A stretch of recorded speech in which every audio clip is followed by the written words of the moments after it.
eating very poorly. I mean, this will shock you really, because I was eating sugarlesses because I thought it would give me energy just to look after my kids. The boys were not sleeping at night. They've picked up on all the anxiety. I can see that looking back now. And both of them suffer from anxiety now.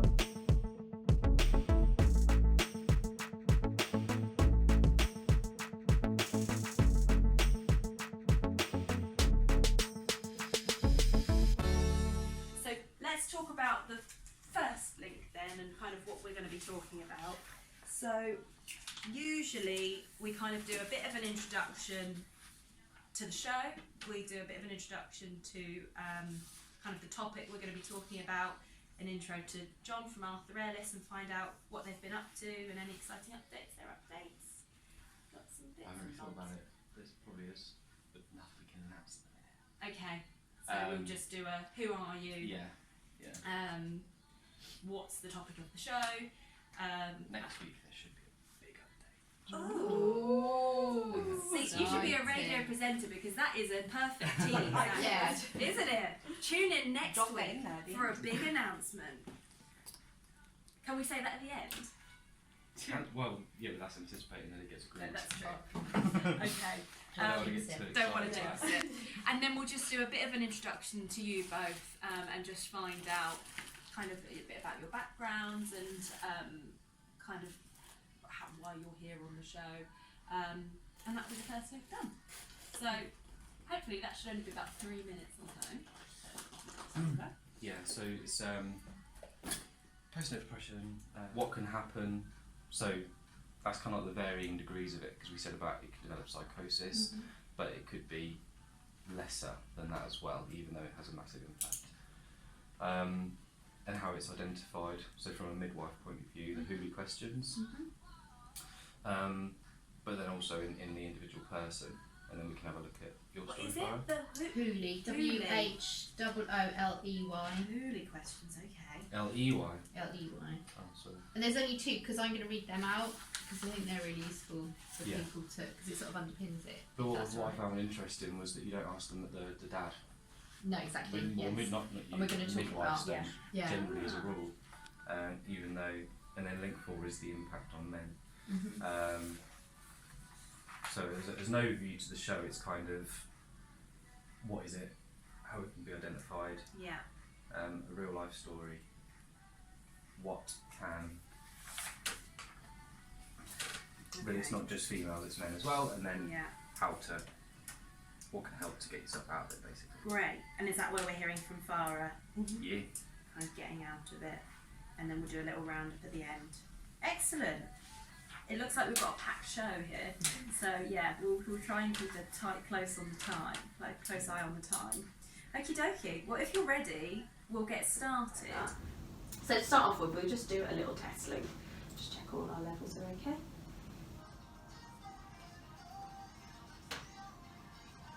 Harry Styles and Adore You on MKFM. This is the MK Mental Health Hour, and this is a little test link. So Jon, if you wouldn't mind just saying your name and your job title for me, please. Jon Manning from Arthur Ellis. Beautiful. I actually think you can come a little bit closer than that. Right. I know I put you really far away last time. Just one more time. Jon Manning from Arthur Ellis. Gorgeous. Okay, and the same for you, Ros, please. Ros McFadden from Breastfeeding Hub. Great, and then Farah, if you just come in for me. Farah Kariamburi from Postnatal Recovery Operation. Lovely. Okay. Let's have a little listen back. They all look fine. Harry Styles and Adore You on MKFM. Help out. Jon, if you would mind saying.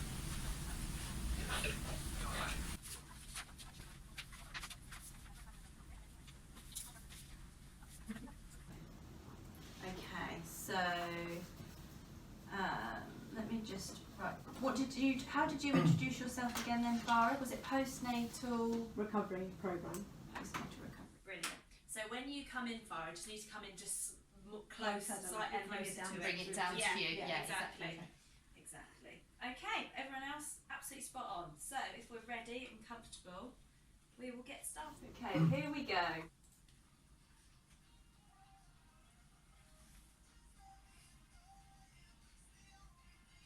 Harry Harry Styles and Adore You on MKFM. Good evening, it's Leah with you for another MK Mental Health Hour.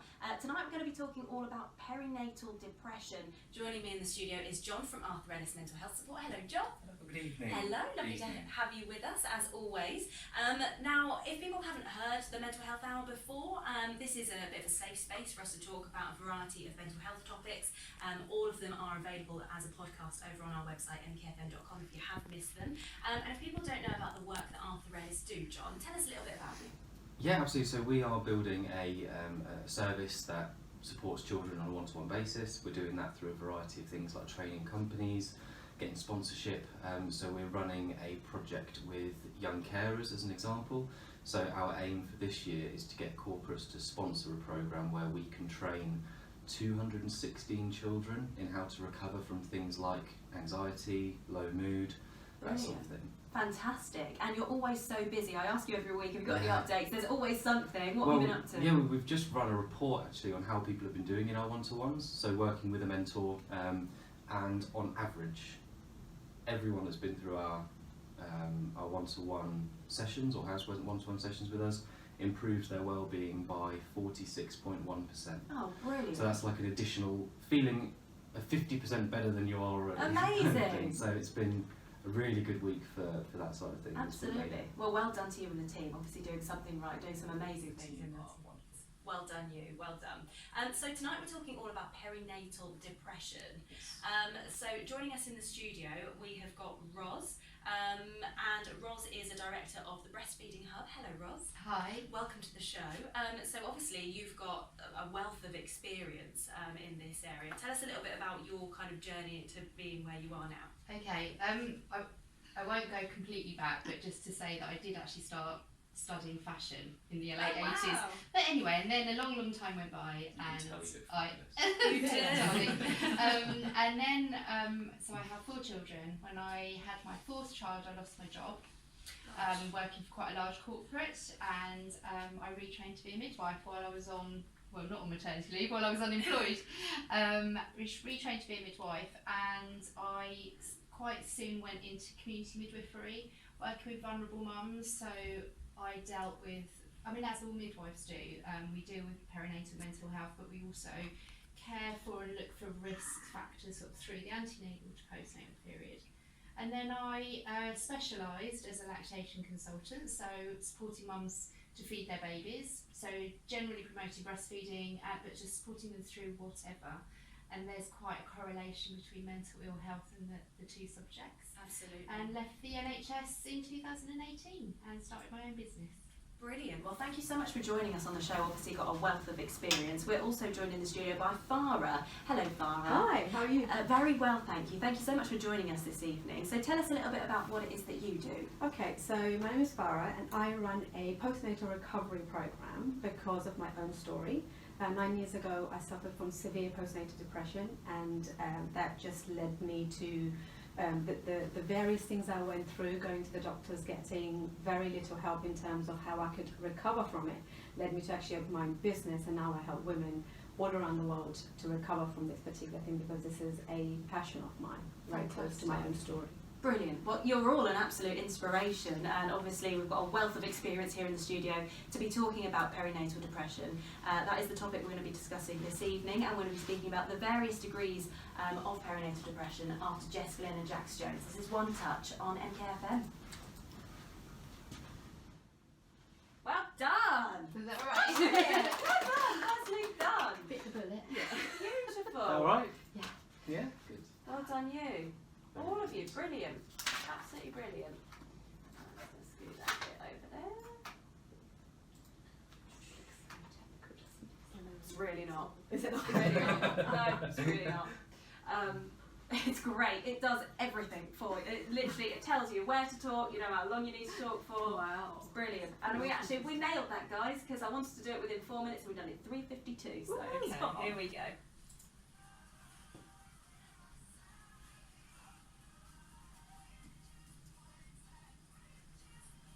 Sounding good for your Sunday evening. Jess Glynn and Jax Jones, One Touch on MKFM. This MK Mental Health Hour, we're talking with Jon from Arthur Ellis Mental Health Support, Ros, who is a midwife, lactation consultant and director of Breastfeeding Hub, and Farah as well, who runs postnatal recovery programmes here in Milton Keynes. So we're talking about perinatal depression, and I suppose it's probably quite important, Jon, to identify what can actually happen and the varying degrees of perinatal depression. Yeah, and it's really important to remember that it's not necessarily just women that experience it. Yeah. Men can experience it as well, which we'll cover on later on in the show. But like all things related to mental health, it usually stems from something, whether it is genetics, whether it's learned behaviour, whether it is something that's traumatic that's gone on within your life. And birth is one of the most traumatic things that a couple or an individual can go through. Beautiful, so, but traumatic. Yeah. So really looking at where it stems from can be the first point of call to, I guess, be vigilant of anything like this maybe happening to you in the future. Right. So what can happen then? What does it look like, perinatal depression? Okay. So it can manifest in various ways, and as Jon said, one of the main things as a midwife, they will look and talk to the mums right from the booking appointment. So it could be somebody already suffers from this. There could be already a risk factor there, and that's one of the things they go through.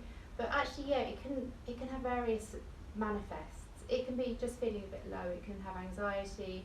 You can be depressed, and it can go right up to psychosis. And the way they describe and I can never pronounce it, but it's puerperal psychosis. As midwives, we call it purple psychosis because it's easier. But what that is that the only difference of normal psychosis is it's around the time of a new birth, and so that's the only difference. Right. But also around post-traumatic disorder and trauma. And we talk about trauma. Trauma is not just a physical thing, as we know it is mental, but trauma is not what you may not think something's traumatic to one person is to another. So I, as a midwife, if there's loads of blood and we were really, it's touch and go and things were going really badly, and we think that's traumatic, but the mother doesn't because she's got her baby at the end of it. Yeah. Or we could watch a really normal delivery, but we don't know what's happened in that parent's life and her partner, and they could be traumatised. I think there's a bit of a preconception around trauma as well, because you think that it's what happens to the individual. Like you've got to be in something physical, like an accident or a car crash or something like that. But actually, people witnessing stuff like that as well. Because we did some sessions with Transport for London a while back, and people who control the CCTV cameras and stuff. They're really impacted by things that might go on, like a terrorist situation or something like that. So it's not necessarily just the people who are involved, it's others on the periphery that might witness things too, that it has an impact on them, which you might not think straight away. So if there's varying degrees then, Ros, how do you kind of identify whether someone does have perinatal depression? Okay, in terms of, I'm going to take you back if that's okay, and go to the antenatal bit, because really what they're trying to do in maternity is to sort of highlight risk factors. So that's the bit at which health professionals need to be aware, but also people themselves or the family around the mother.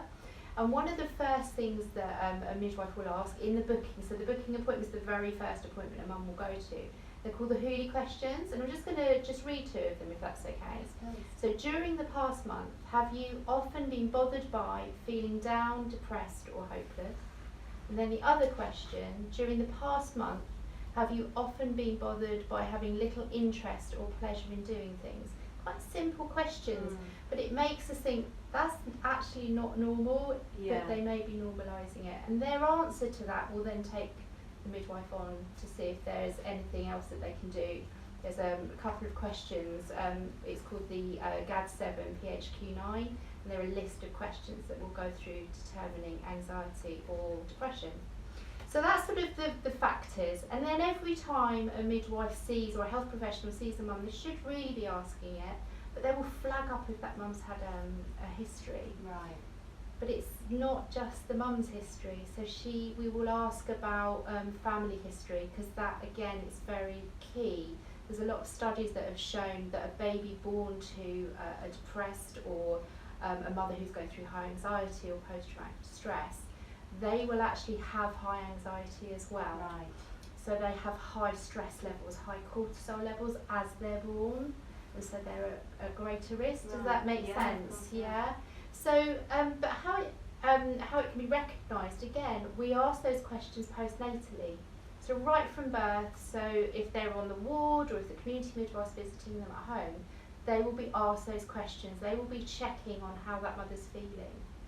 And we will hear about, oh, baby blues, day 3, and things get minimised quite naturally, whereas actually baby blues are something, it's a chemical change in the body, but actually midwives go a little bit further to determine if there's something else going on.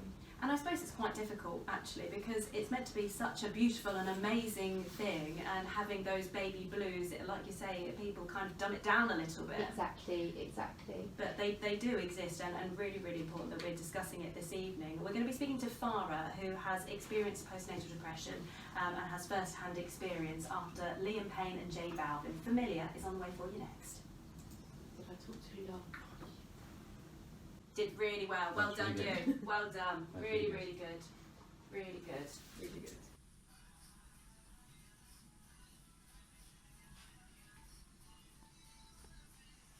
Liam Payne, Jay Balvin, Familiar on MKFM. Good evening, it's Leah with you for another MK Mental Health Hour. Tonight we're talking about perinatal depression.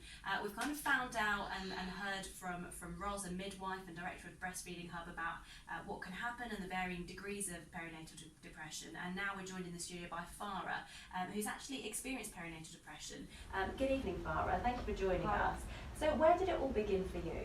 Okay, so I, about 9 years ago, when I gave birth to my second son, that's when I actually experienced. So I had a son already who was 4, and with my second birth, it was quite traumatic. Well, the first birth actually, the pregnancy was good, but the birth itself was traumatic for me and my ex-husband, my whole family.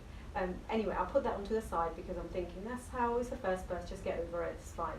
But 4 years later, when I was pregnant with my second son, I promised myself I'm going to have a cesarean and not a natural birth because I was freaked out from the natural birth. So I knew in my head this is going to be hard because I remember only 4 years ago this was the case. However, within 6 months of being pregnant, I had developed a really, I am going to say this on the radio, piles, and they were really, really traumatic for me. I was bleeding so much, and for 3 months, between 6 and 9 months, I literally was going through a very difficult time. And then when I gave birth, which was a cesarean, I started suffering from what I thought were blues, so I didn't know what postnatal depression was at all. And I went to the doctors because my ex-husband at this stage was really worried because I wasn't coping with a 4-year-old and a baby and looking after the house. When I said this to my family close by, they were saying things like, you know, you're so lucky, you've got 2 boys, you know, you've got a lovely, beautiful house, what's the problem? And I literally thought, what is the problem? Why am I feeling like I want to cry all the time, I don't want to get dressed, I don't want to go out, I don't want to talk to anyone, and I was very exhausted. And I believe now, looking back, is because the birth was so traumatic and the things that I went through. I had an operation at 6 months old. I was 6 months pregnant and my baby was in a tummy, and there was a touch and go whether he would live or I would live. All these things came out after, like my ex-husband didn't even tell me up to this day, literally told me last week because I was telling him I'm coming here to talk about this. So that, as a result of that, I then went to, he took me to doctors. I didn't want to go because I'm like, what am I going to say to him? What am I going to say? There's nothing physically wrong. How far is this after 3 months. birth? So it's 3 months after I you've started to given birth. feel it before, but I wasn't going to go because I thought it's going to go. Mm. Like I'm going to wake up the next morning and it's going to go. So I it took literally 3 believed months in that. basically to get to the get doctors. courage. Yeah, that's right. Because I didn't really know what I'm going to say. I literally didn't know how to explain it. And then my ex-husband just said exactly how you're feeling. So he came with me and he did most of the talking. And then very quickly, within 5 minutes of the appointment, and the appointment was 10 minutes, I had to fill out a questionnaire, about 27 questions, and I scored quite high on this questionnaire, which Ros would probably, Ros she is mentioned nodding that. That would be Yeah. the Nodding, PHQ9. yeah, that's right. That would have That's been, easier. And I yeah, scored yeah. quite high in that. There was 24 out of 27. I have no idea what this question is about at this stage.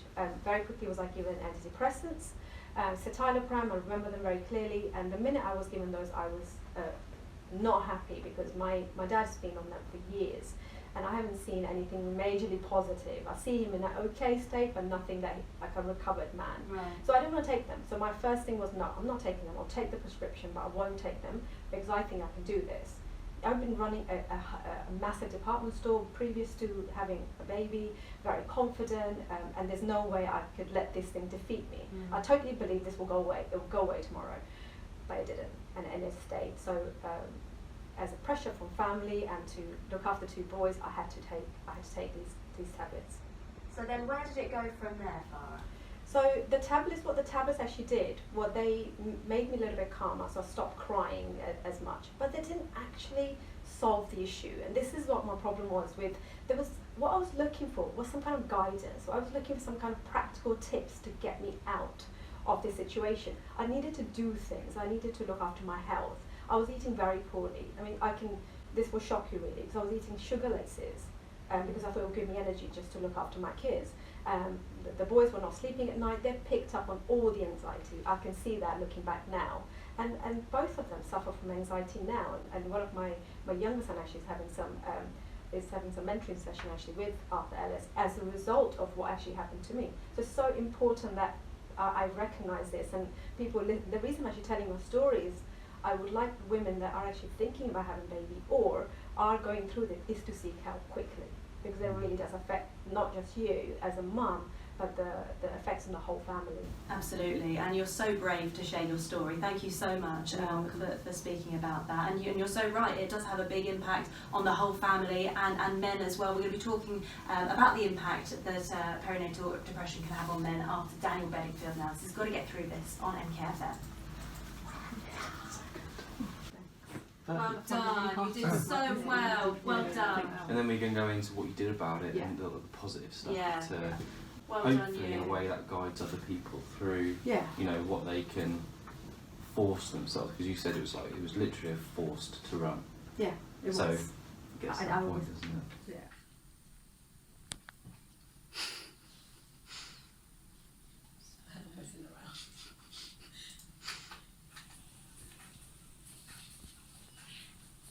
Daniel Bedingfield, got to get through this on MKFM. Tonight we're talking all about perinatal depression on the MK Mental Health Hour. We've just heard from Farah, who has first-hand experience of postnatal depression, and thank you so much, Farah, for sharing your story. Kind of touched on the fact that it did really impact your entire family, and it's really important to remember that it impacts on men. It is so important that we remember that, isn't it, John? Yeah, and there is this thing where as soon as you hear postnatal or perinatal depression, you immediately think of female, which is understandable because obviously they go through quite a traumatic experience, but men are just affected as women. I think, Ros, you said around... So what the statistic is, there's a study particularly on post-traumatic stress disorder that the figures are comparable. If a woman is suffering postnatal PTSD, the partner will, the male will as well. I think that's quite a strong statistic, but it's 50-50. I think that the empowerment of women... I have this theory. Go on, John. And I've got a great audience right now for this, but I believe that the empowerment of women, as women become more empowered, then we will see the statistics of male suicide and all of that coming down. If you think years and years ago when women were kind of suppressed in what they were able to do and all of that sort of stuff, then it puts that pressure on the guy. Yeah. Yes, it empowers them and they can do everything, but that's an awful lot of pressure. So where it's more shared, I think that those numbers will level out because men are, the women are able to be talked to more. Absolutely. They're more powerful to be able to help them. I won't get too geeky, but when the woman's pregnant, if she's in, like I said, we're talking about cortisol and stress levels, if she is in a better frame of mind and she's able to talk, her baby will be in that better frame of mind, so you're already affecting their health. Yeah. And Farah, you did mention about during your birth and the kind of trauma around it, that it did really affect your ex-husband as well. Yeah, this is one of those things. Now we're divorced for past 5 years, and if there was one thing that I kind of regret, but I also forgive myself for it. When I was in the whole postnatal depression mode, looking after 2 under 5-year-olds, I did not have time to really understand what my husband was going through. I did not ask him how he was. I was very, very selfish, and if he actually opened his mouth to say a tiny little thing like, this is affecting me as well, I would literally shout down his throat and say, what do you mean? I've given birth, and I'll go into this whole shouting thing because I was just not coping, and I thought, don't even come near me and telling me you have a problem. But now looking back, after a year or two, I don't exactly remember the timeline, he actually went and sought help because actually he suffered from postnatal depression. We did not know what postnatal depression was, like I said to you, let alone men suffering from it. And now we know that's what he was going through, but there was no space for him to speak about it to anyone. And men generally don't seem to have friends they can talk openly like we do. So I think my recovery is very much about talking. I will go through in a minute how I healed myself, but he did not have that network support system. So yes, definitely male postnatal depression is out there, and like Ros just said, the statistics are equal. So that's today that's a kind of shock to me as well. And Jon, we were just talking in that song about the feeling of kind of helplessness and the trauma that it must be for a man to kind of watch their partner go through such a traumatic situation. Well, if you're in the birthing room with somebody, and ideally, in an ideal world, maybe not in every single situation, that's the person you love most in the world.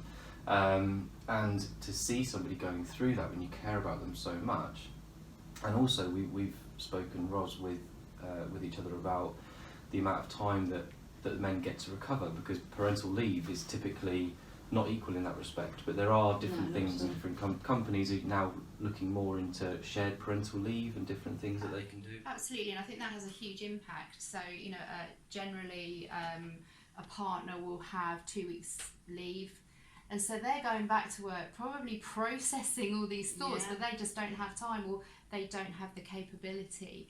But also, companies are looking into this a lot better in terms of shared parental leave, but I think shared parental leave tends to happen a few months down the line, so it does impact them. And I just want to say, this isn't just about dads, so the partner could be a female as well, it could be a woman.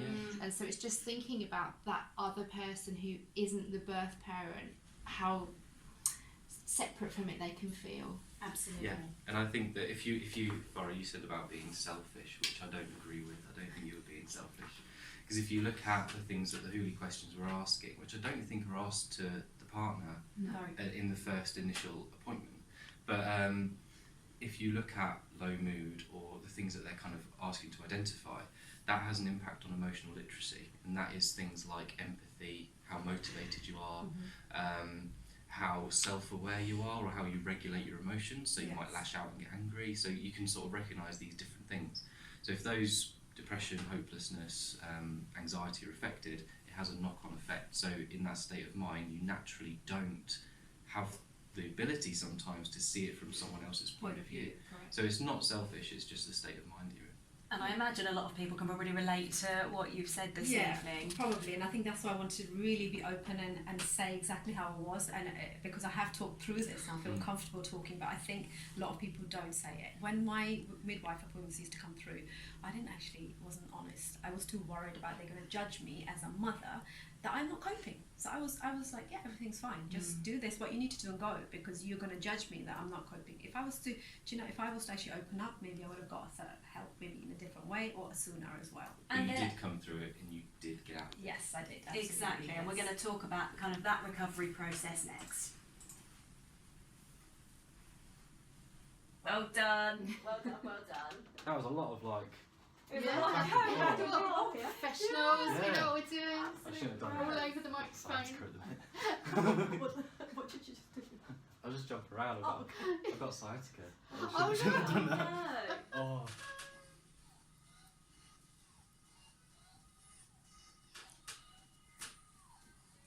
We're loving that here in the studio. Calvin Harris and Florence with Sweet Nothing on MKFM. It's Leah with you for another MK Mental Health Hour.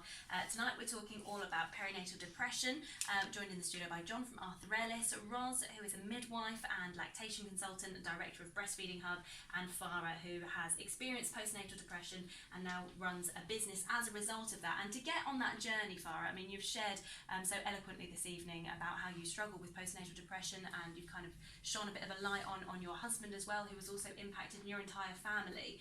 Where did it kind of change? What was the kind of changing point for you? Okay, so here I was in the midst of looking after my household, a little control because I started taking some antidepressants. However, still not feeling great, not ready to go back to work.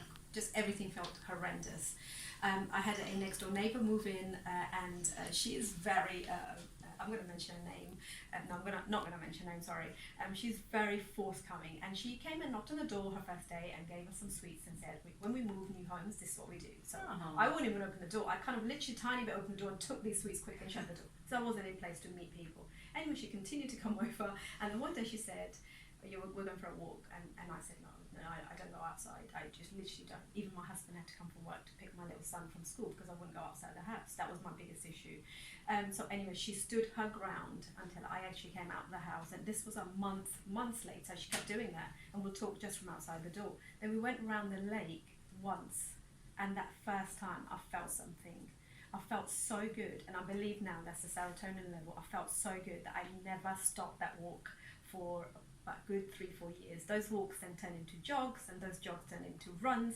I did my first 5k, and I was absolutely starting to live life and enjoy myself, and then I ended up running 3 half marathons as a result of that, and that was part of my healing process, and that's how I kind of came out of that.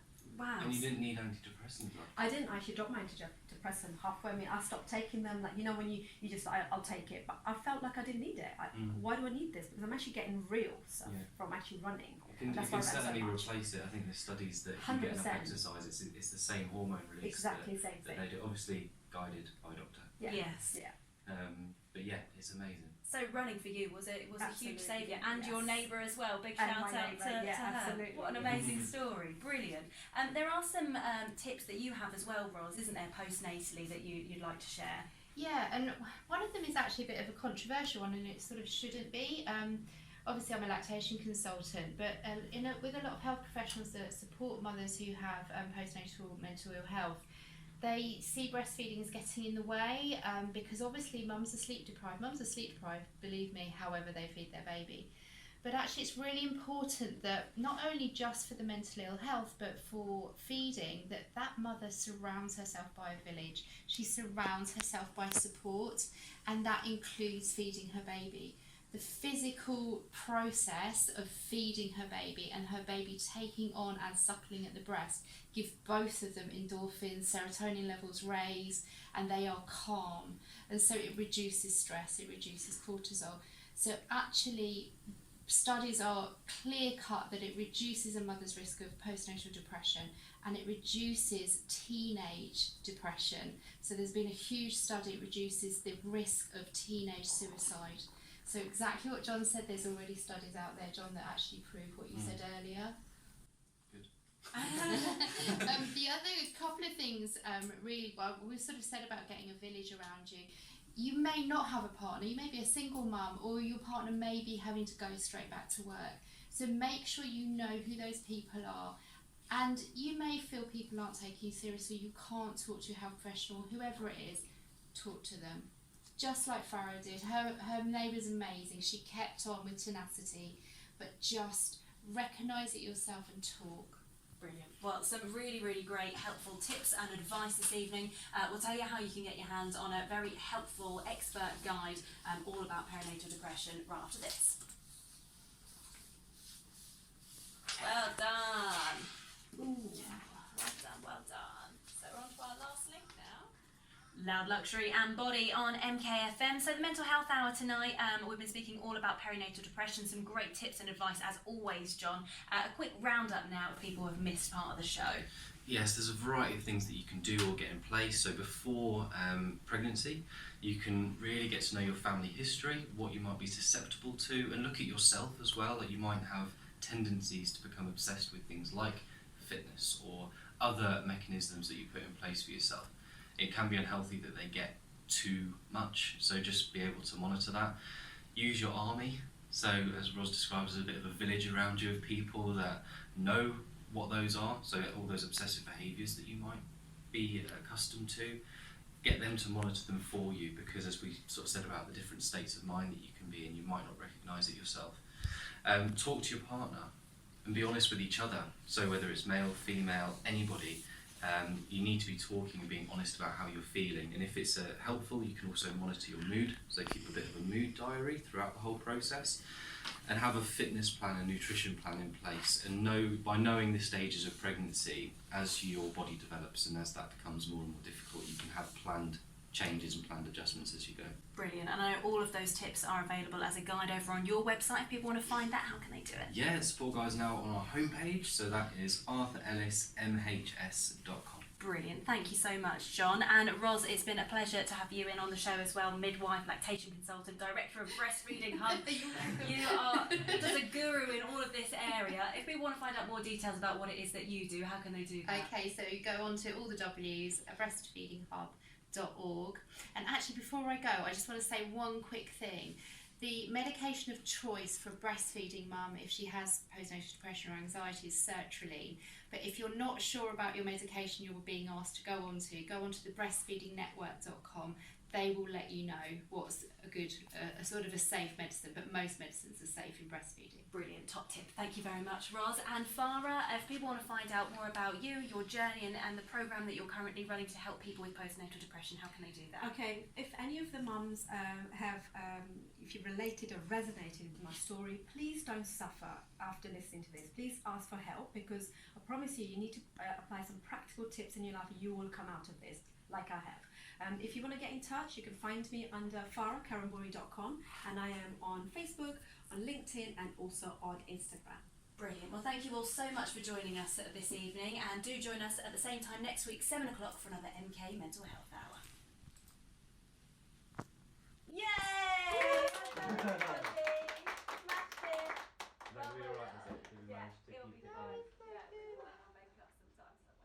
I think you're going to get a lot of work through this, my lovely. Yeah, it did really well.